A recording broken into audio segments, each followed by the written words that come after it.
everybody, so today I'm going to make Fougasse. Now, I'm going through a real Fougasse phase at the moment. I absolutely love them and yeah, I'm really into them. So this one's actually going to be a rosemary and garlic Fougasse, and Fougasse is a French type of bread. It's got lots of holes in it and makes lots of delicious crusts and is beautiful. So this would be great to have with friends, maybe coming over for dinner the following day, or if you get up really, really early and you're using a traditional sourdough, then it'd be ready sort of by the evening. If you sort of get out, that means you got up pretty early. But it's great if you start it the day before, to be honest, or the evening before is what my sort of preference would be, and it'd be ready the following lunchtime-ish. Anyway, I'm going to crack on and tell you what's inside it. I've written it down here. So it's 300 grams of strong white bread flour.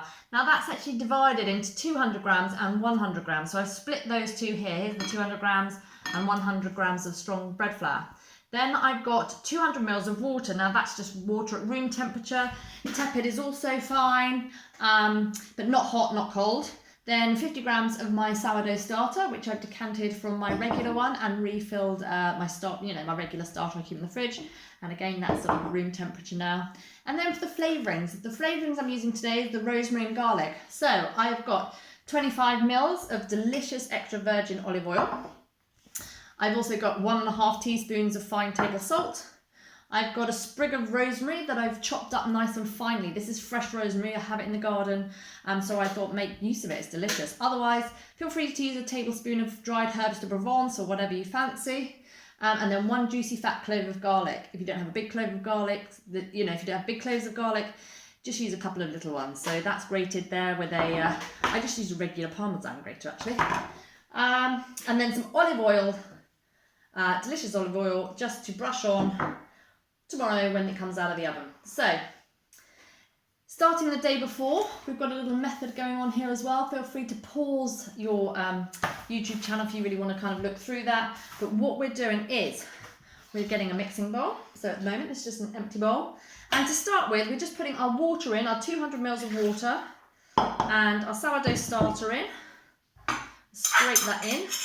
Sorry about the noise, it actually sort of makes a grating noise on this bowl. So it's my 200 mils of water, my 50 grams of sourdough starter. I'm putting that in the bowl. I'm actually going to whisk that together to make sure it's fully incorporated. So I've got a whisk here, and I'm just whisking that right into the water. So it's fully incorporated. That really allows the sourdough starter to make sure it's really mixed well into the flour. So that's the sourdough and water mixture. You'll see here in my instructions, I've actually sectioned it accordingly, so it makes it quite simple. Then what I'm doing is I'm adding to that 200 mils of water and sourdough starter, the 200 grams of bread flour. That's the larger of the bread flours. The smaller one we're going to use tomorrow, or after your dough has rested. Once you add that in, mix it with the spoon. I wouldn't use my hands at this point, it's way too sticky. We're making sort of a wet dough. There's various names that people call this, but I just call it a wet dough. Give it a really vigorous, good mix in. You want to incorporate that air and really combine that sourdough, the flour, and the water. So you're getting a nice, sort of thick, porridgey mixture. Give it a good mix. A nice wet dough in there now. And that's all. Once you've given that a really good, thorough mix, that's all you're doing for today, apart from covering it up and also just going to mix up those oils and flavours so that they're all combined beautifully for when we add them tomorrow. So what I'm doing is just going to pop them into a jar. So this is not the oil that you're going to add at the very end. This is the 4 ingredients here for the flavour.